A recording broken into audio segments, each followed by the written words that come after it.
Carl, I'm a little frustrated by how long this is all taking. I think Rudy Giuliani has a point when he says, come on, let's see the evidence. At some point, don't the American people deserve these answers sooner rather than later? I think you have to wait until the end of a very deliberative investigation that Mueller is making.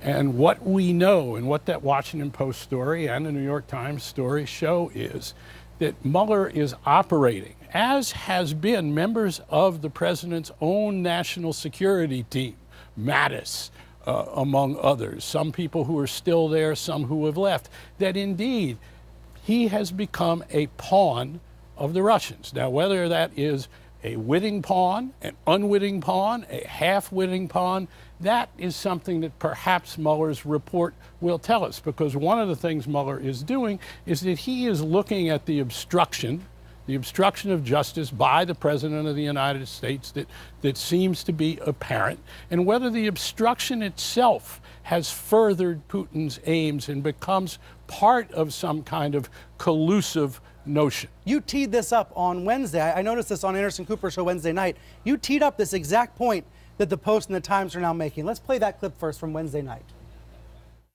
There's been an obstruction of justice. There's no question about that. No question about the president's involvement in that obstruction. One of the questions that Mueller is trying to answer, I believe, is whether that obstruction itself furthered the interest of the Russians.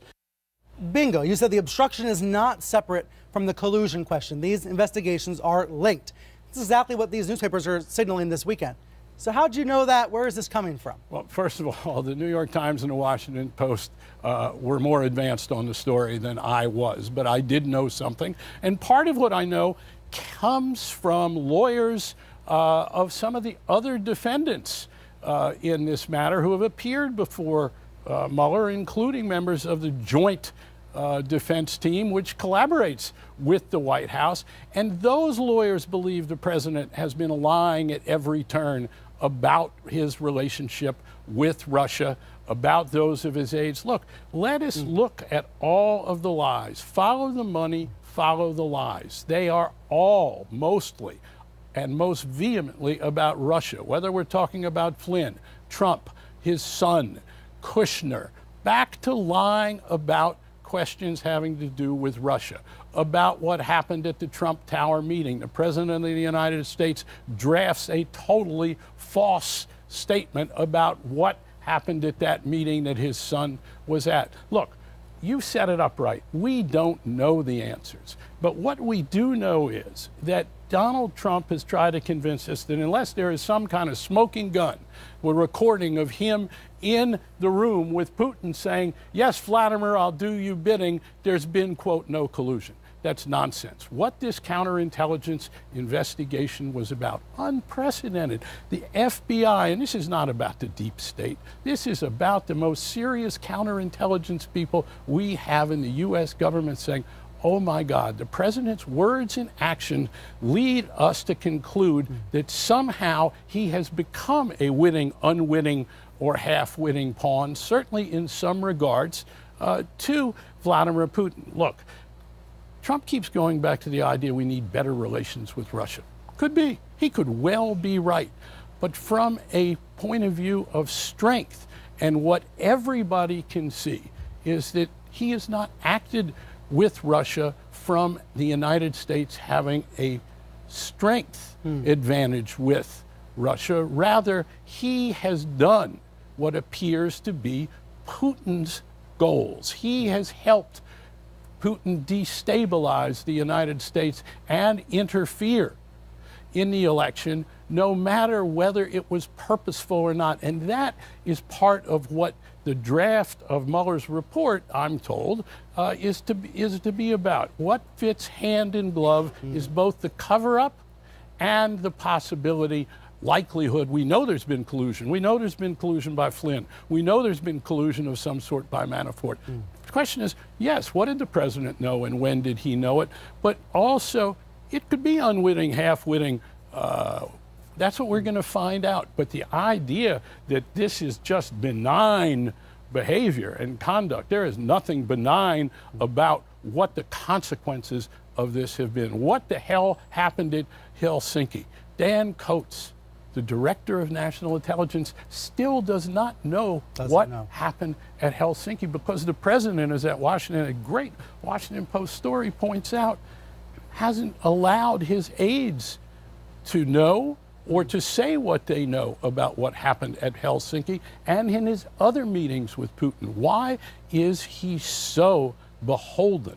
And you know, it's his son that told us years ago, hey, we do a tremendous amount of business in Russia. It is the source of a huge amount of our family income. Well, clearly Mueller's looking at that. I was watching Good Morning America this weekend, and both mornings they led with snowstorms and scares at malls and other stories, and not this. And I just keep wondering if the public is ill-served if we don't make it really clear what the stakes of this story are. How can a morning show not lead with this drama, I guess is what I'm saying. I think plenty of times we lead with this drama. On cable, I agree. And we lead also with what is becoming the looming question over all of this. And even Fox reporters are now asking this question of some of their sources. And that is, do Republicans particularly believe that this president is a threat to the national security, as Bob Woodward's, my colleague Bob Woodward's book demonstrates, and as Mattis, McMaster, Kelly, others, Tillerson came to believe that the President of the United States himself is a threat to the security of the United States, to the national security? We've never had a situation like this before. And so now we need to be looking at that question. What are Republicans on the Hill saying to each other? Fox, those Fox reporters know some of what they're saying, just as AP reporters, CNN reporters, Washington Post reporters. We now know that there are more and more questions being asked. Is the President of the United States, is Donald Trump fit to be the President of the United States? And what this Mueller story and what the Washington Post story and the New York Times story reflects is the question of whether he's fit to be the president, as does the government shutdown. There's a question of competence. We do not have an effective governance from the White House right now. We have chaos, misinformation, disinformation, lying, and never before has lying we've had, look, Nixon lied. Nixon lied to further the cover-up. He was a criminal president, but throughout his presidency, Nixon did not lie about virtually everything of importance. We have, and Fox News reporters know this too, we have a president of the United States who lies. It sounds pejorative when I say this. And one of the problems we have as reporters is that it's so unique to be saying these things that sound pejorative when in fact they're based on hard, repertorial, contextual fact. Right. It's sad, but it's true. And we've got to stay with what's true. Carl, thank you so much for being here, kicking us off this morning.